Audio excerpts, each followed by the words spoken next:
몇 년 전 베스트셀러가 되었던 유발 하라리의 사피엔스라는 책이 있습니다.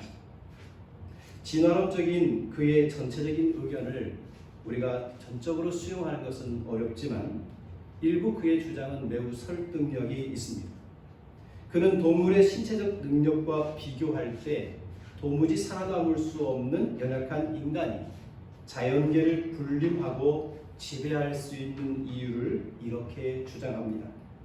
인간 언어의 진정한 특이성은 전혀 존재하지 않는 것에 대한 정보를 전달하는 능력이다. 허브를 말할 수 있는 능력이야말로 사피엔스가 사용하는 언어의 가장 독특한 측면이다.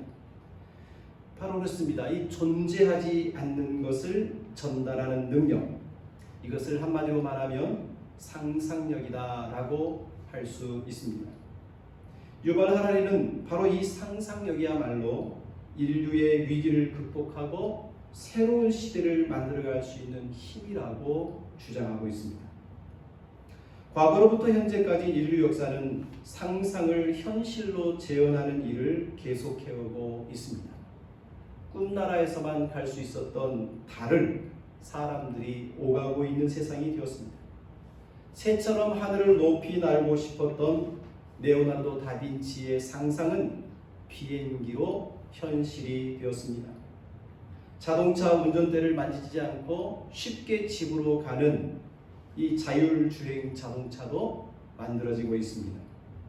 텅 빈 공간은 실제는 미세한 물질로 가득 차 있다는 리처드 파이먼의 상상력은 이제 우리의 삶 속에서 머리카락보다 8만 분의 1을 가는 나노 섬유가 만들어지고 있습니다.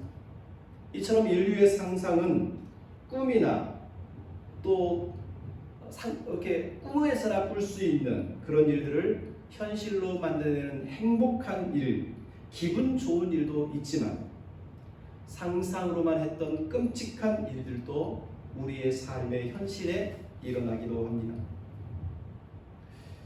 몇 해 전 컨테이전이라는 영화가 있었습니다.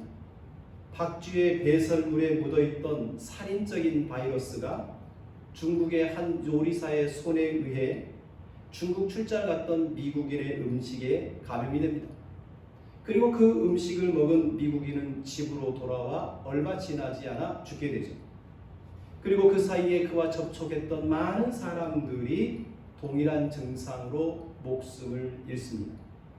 얼마 지나지 않아 미국과 전 세계는 이 팬데믹 상황을 선언하게 되고 죽음과 또 약탈과 방화와 범죄의 아수라장이 되는 그런 모습을 영화가 그려주고 있습니다. 2011년도에 개봉했을 때 저는 그 영화를 보며 전염병으로 팬데믹이 올 수 있겠구나라는 것을 상상할 수 있었습니다. 그러나 10년이 지나지도 않아 오늘 우리는 그 상상했던 끔찍한 일을 현실로 직면하고 있습니다. 이처럼 인간은 보이지 않는 것을 볼 수도 있고 경험하지도 않는 것을 경험한 것처럼 준비하게 하는 이 상상력이라고 하는 것은 인간이 가진 매우 훌륭한 능력입니다. 어쩌면 이 상상력은 팬데믹 상황 속에서 이 위기를 어떻게 극복해야 될지 모르는 난감한 현실에서 어쩌면 우리에게 정말로 필요한 능력이라 생각됩니다. 성경에 나타난 전염병이나 재앙을 코로나 팬데믹과 연결하여 살펴보는 중에 사무엘상 24장의 다윗의 인구조사 이야기는 다소 특이한 점을 보여주고 있습니다. 이 이야기의 첫 번째 특이한 점은 하나님이 다윗을 격동시켜서 인구조사를 하게 하셨다는 것입니다. 사무엘하 21장 1절에 보면 여호와께서 다시 이스라엘을 향하여 진노하시기 위하여 그들을 치시려고 다윗을 격동하여 인구조사를 하게 했다라고 이야기합니다. 이와 평행 본문이 되는 역대상 21장에 보면 하나님이 다윗을 격동한 것이 아니라 사탄이 다윗을 격동한 것처럼 표현되어 있습니다. 이유야 어쨌든 다윗은 인구조사를 시작합니다. 성경 전체를 볼 때 인구조사는 국가를 관리하는 중요한 도구였습니다. 인구조사를 통해 세금을 부과하거나 군대 징집 대상자를 파악하기도 했습니다. 사무엘하 24장 9절을 보면 다윗은 이 인구조사를 군사적인 목적을 위하여 한 것으로 기록되어 있습니다.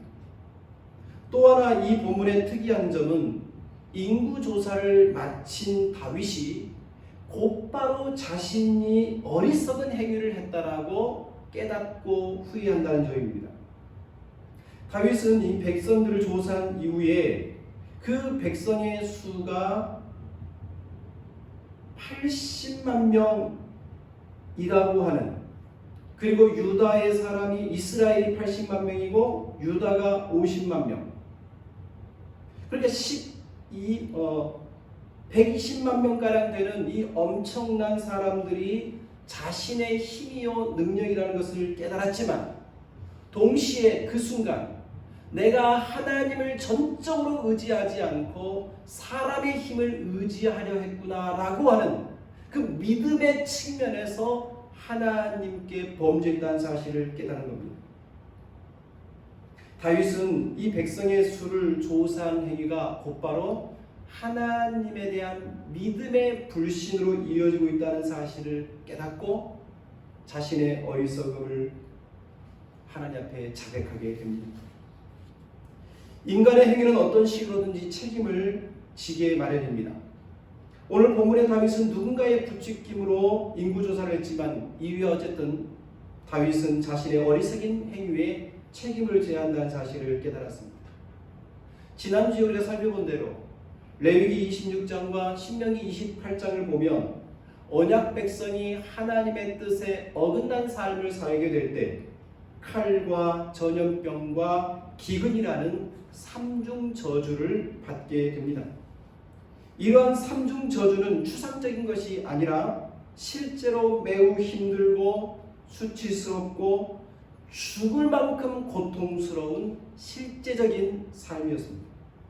이 삼중 저주가 하나님께 은총을 입었던 다윗에게로 선포되고 있습니다. 사무엘하 24장 12절부터 13절의 말씀을 보면 하나님께서 다윗에게 7년 기근과 그리고 석 달 동안 원수들에게 쫓김을 당할 것과 사흘 동안 전염병이 임할 것, 이러한 세 가지 저주를 다윗에게 이야기하며 선택하도록 하나님께서 말씀을 하십니다. 다윗은 자기 자신이 어리석은 행위를 했기에 기꺼이 속죄의 대가를 치르겠다고 말씀하자 하나님은 그에게 그 스스로 자백하는 다윗에게 세 가지 저주를 동시에 내리지 아니하고 다행스럽게도 셋 중에 하나를 선택하라는 선택권을 줍니다.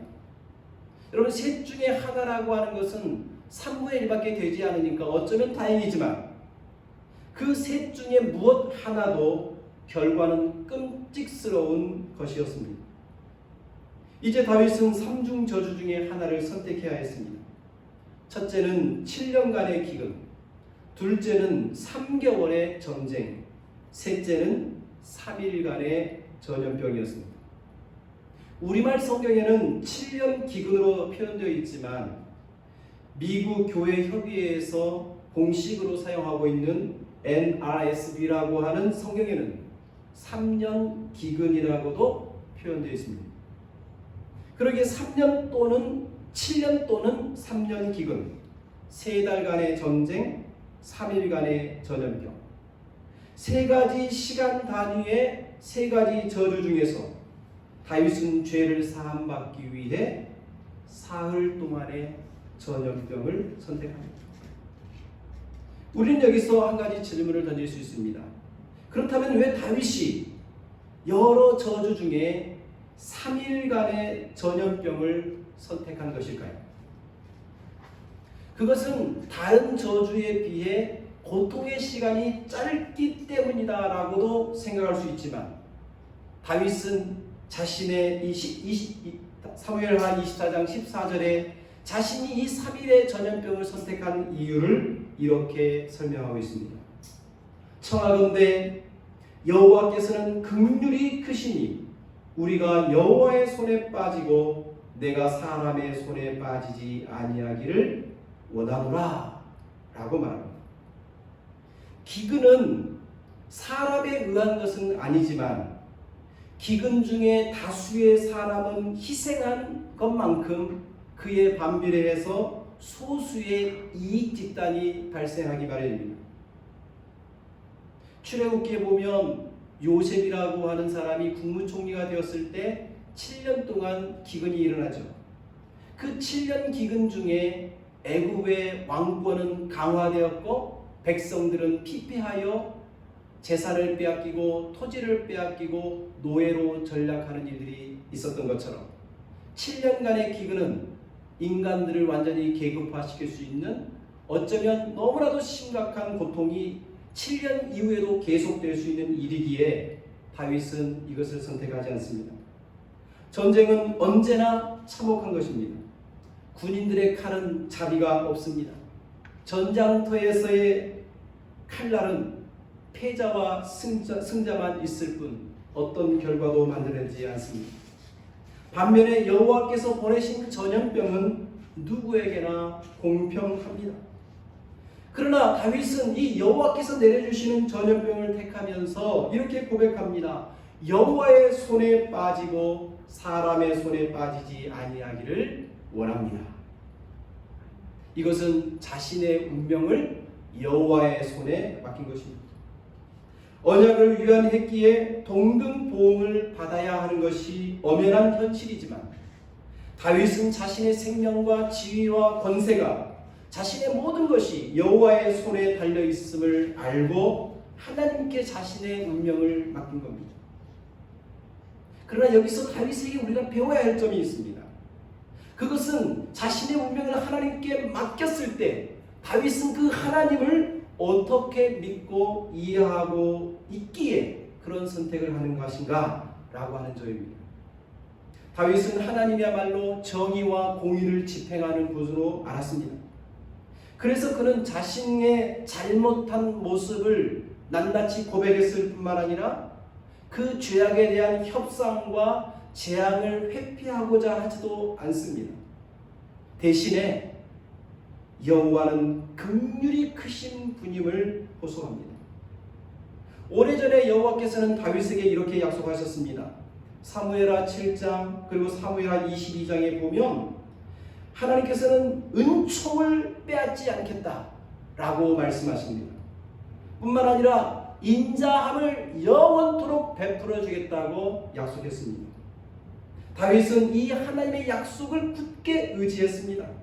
그래서 하나님은 긍휼이 크신 분이기 때문에 은총을 빼앗지 아니하시고 재앙을 내리시고 고통을 내린다 할지라도 반드시 인자하심을 베풀어 주시는 긍휼이 풍성한 분임을 알았기에 그 하나님께 자신의 운명을 맡긴 겁니다.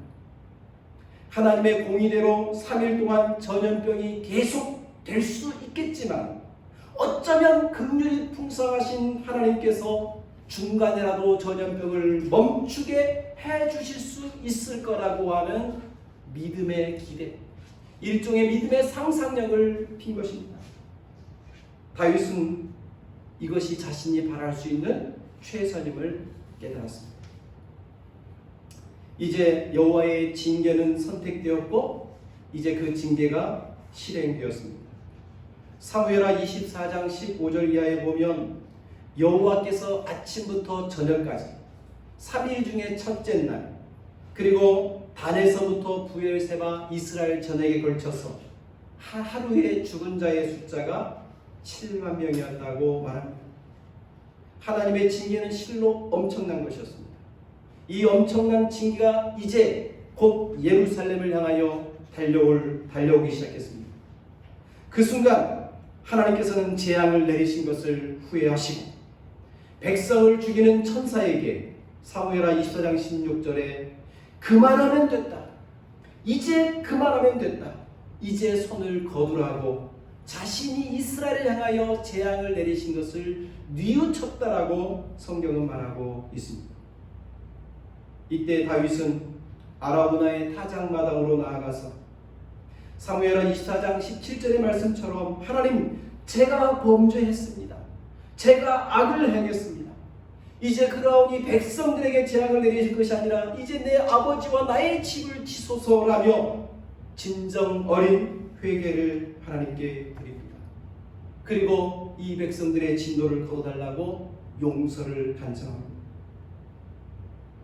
그리고 이 이야기는 다윗의 회개와 아라우나의 타작마당의 제사와 간구, 그와 동시에 하나님의 응답으로 말미암아 재앙이 그쳤더라 라고 하는 사무엘하 24장 25절의 말씀으로 모든 이야기가 마무리됩니다. 결과적으로 사무엘하 24장의 다윗의 인구조사와 하나님의 재앙 이야기는 심판을 내리시던 하나님이 다윗의 기도에 응답하셔서 재앙을 멈추고 자비의 손길을 넓게 펼치시는 사랑의 하나님의 모습으로 마무리를 짓고 있는 겁니다. 이처럼 다윗은 형벌을 완화해 주시는 자비의 하나님께 소망의 뿌리를 깊이 내리고 그의 인생을 살았던 믿음의 인물입니다. 그래서 다윗의 시편을 보면 주의 경책하지 아니하시며 노를 영원히 품지 아니하시는 하나님을 찬양합니다. 우리의 죄를 따라 처벌하시지만 우리가 지은 형벌에 비하면 엄청나게 감해 주시는 자비의 하나님을 노래하고 있습니다. 그래서 다윗의 시편에는 하나님의 긍휼과 자비와 용서를 구하는 기도가 그리도 많이 나오는 겁니다. 그러기에 다윗은 절망적인 순간에도 소망을 거두지 않고 두렵고 떨리는 중에도 확신에 찬 노래를 멈출 수가 없었습니다. 지난주에 우리가 살폈던 말씀 시편 91편의 말씀처럼 그가 너를 새 사냥꾼의 올무에서와 심한 전염병에서 건지실 것입니다. 밤에 찾아오는 공포, 낮에 날아드는 화살, 어두울 때 퍼지는 전염병, 밝을 때 닥쳐오는 어떤 재앙 속에서도 하나님은 나를 향하여 자비와 긍휼을 베푸시는 사랑의 하나님을 확신했습니다. 그래서 그는 죽음의 공포 속에서도 하나님은 나를 건지실 거라 믿음의 노래를 불렀던 것입니다. 이제 오늘 말씀의 결론부로 가야 되겠습니다. 오늘날 거의 대부분의 사람들은 이성과 합리성, 논리에 기반한 과학적 탐구와 새로운 기술만이 인류에 당면한 현실의 문제들을 해결해 줄 수 있을 거라고 그렇게 생각합니다. 하지만 성경은 인간의 이성을 최대한 활용하는 것을 응원하면서도 동시에 인간의 힘으로서는 해석 불가능한 거룩한 실제가 우리의 최고의 과학 안에서 때로는 과학과 함께 때로는 과학과 이성을 초월하여 존재하시고 일하고 있다고 단언합니다. 인류 역사는 난자기가 쏘아 올린 작은 공처럼 우연이나 실패처럼 보이는 어떤 그런 일들을 통해서 인류를 새롭게 하는 기회가 마련되기도 합니다. 6세기경 발병한 이래 유럽 인구의 절반을 죽음으로 몰아갔던 흑사병, 그 패스트는 수많은 사람의 노력에도 불구하고 19세기까지 정복할 방법을 찾을 수가 없었습니다. 하지만 이 끔찍한 패스트를 치료하는 치료제는 실패한 실험실의 곰팡이 속에서 우연히 발견되었습니다. 영국의 세균학자 알렉산더 플레밍은 미생물을 배양하는 실험을 하던 중에 휴가를 떠나갑니다. 휴가를 마치고 돌아온 플레밍은 자신의 실험실의 모든 시험관들이 오염되어서 곰팡이가 가득 낀 것을 보게 됩니다. 안타깝고 화가 났지만 이것을 다 폐기 처분하기 전에 조금 더 살펴보기로 마음먹습니다. 그러던 중 어떤 신림로에 푸른 곰팡이에 부패를 억제하는 성분이 있다는 것을 발견합니다. 그것이 바로 페니실린이었습니다. 흑사병을 비롯해서 인간의 각종 염증을 치료할 수 있는 강력한 항생제가 이렇게 우연하게 발견된 것입니다. 때문에 인구조사라는 행위가 7만 명을 죽음으로 이끄는 끔찍한 전염병이라는 현실을 만들었지만 소망 중에 하나님의 자비하심을 구했던 다윗의 이야기는 우리를 열린 상상력의 세계로 초대하고 있습니다. 지금 우리가 직면하고 있는 바이러스는 어쩌면 우리가 야심만만하게 만들어낸 현실의 질서와 관련이 있는 것일 수도 있습니다. 어쩌면 코로나 바이러스는 세계화를 촉진해온 인간의 오만함의 결과일 수도 있고 무분별한 자연개발과 천연자원의 무분별한 오용이 원인일 수도 있습니다. 그리고 약자들에 대한 착취, 그에 대한 하나님이 되돌려주는 역풍으로도 말할 수 있습니다. 하지만 간과하지 말아야 할 것은 우리가 코로나가 가져다준 어려움 중에 살고 있지만 늘 코로나 때문에 긴장하고 있는 그 힘든 시간 속에 있지만 그러나 그 힘든 시간의 한편에는 예상치 못했던 뜻밖의 수혜들을 우리는 경험하고 있다는 겁니다. 예를 들면 우리는 해마다 봄철이 되면 중국으로부터 몰려드는 미세먼지를 경험해야 했습니다. 그러나 코로나19 동안 우리는 스모그 없는 맑은 하늘을 많이 보게 되었습니다. 우리나라는 한동안 봄철 미세먼지의 상당 부분이 중국에서 몰려온다는 것을 주장하며 중국에 탄원을 했습니다. 그러나 그때마다 중국은 부정하면서 과학적 근거를 내놓으라고 역반하장으로 큰 소리를 쳤습니다. 그러나 코로나19가 중국의 오리발을 한순간 밝혀버리는 완벽한 도구가 될 줄 누가 알았겠습니까?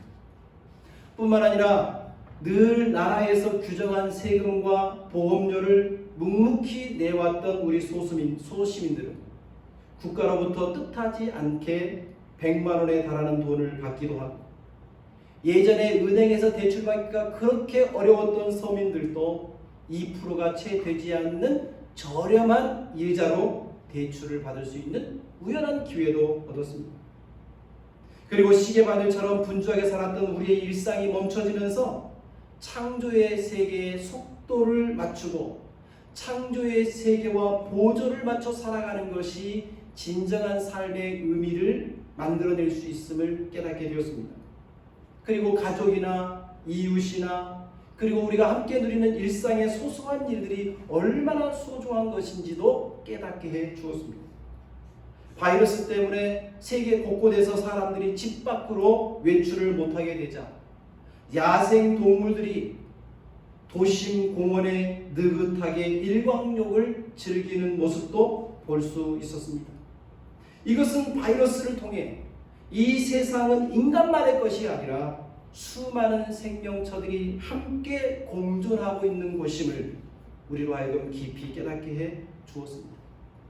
이처럼 코로나 바이러스는 우리가 관심 밖에 두었던 것들이 얼마나 소중한 것인지를 일깨워 주었고 하나님의 자비, 하나님의 은혜, 하나님의 은총과도 같은 사람들이 생각하지도 못했던 일들이 우리 주변에서 얼마든지 일어날 수 있다는 것을 우리로 하여금 깨닫게 해주는 도전의 시간인 것입니다. 오늘 여러분과 함께 나눈 다윗과 하나님의 관계 속에서 이 전염병의 이야기는 바이러스의 위기에 처한 우리의 삶에 100% 완벽하게 실제적으로 적용하기는 어려울 수 있습니다.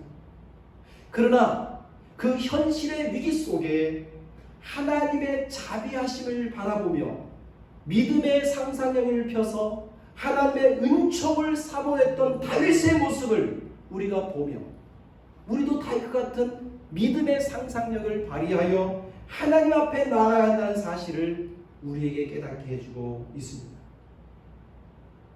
여러분, 다윗은 절망스러운 현실이었지만 하나님을 향한 믿음, 그분의 자비와 긍휼하심을 의심하지 않았습니다.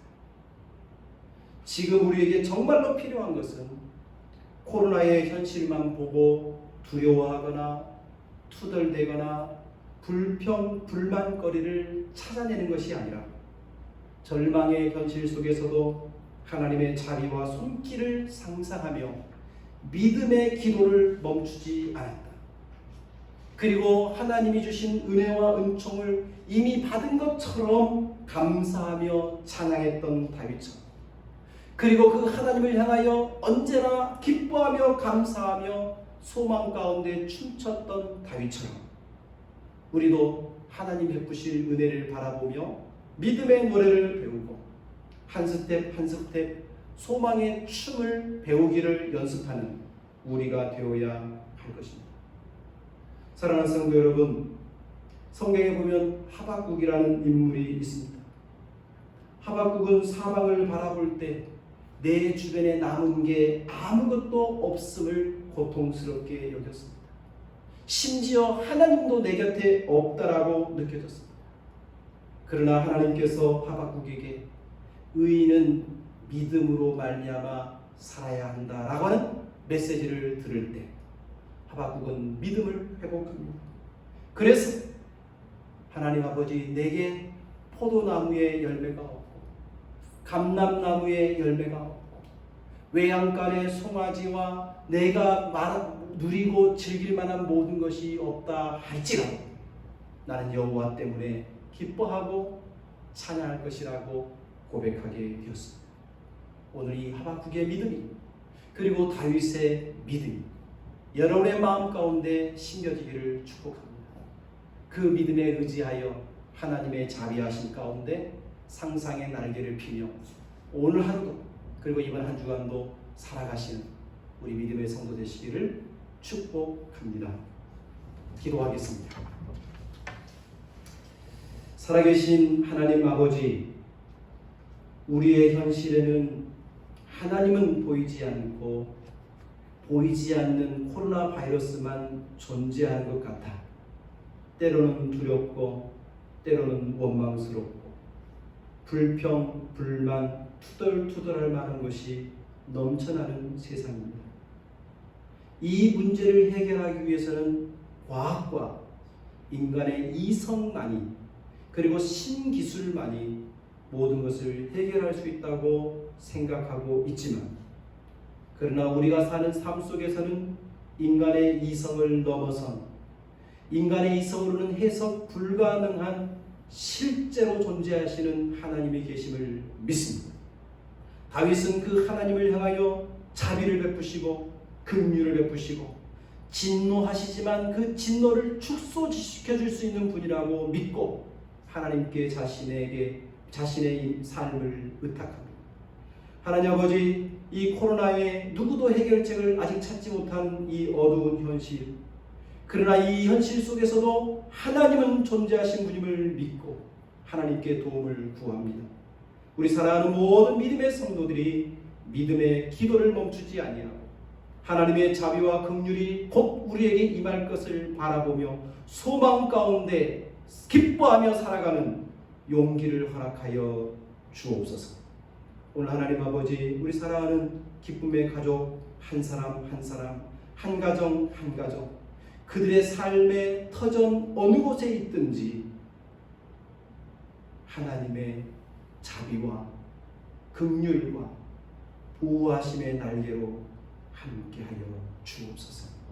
그래서 이번 한 주간도 안전하게 하시고 강건하게 하시고 어려운 중에도 우리 입술에서 감사와 찬양과 믿음의 노래가 흘러나오도록 인도해 주옵소서. 예수님의 이름으로 축복하며 기도드립니다. 아멘.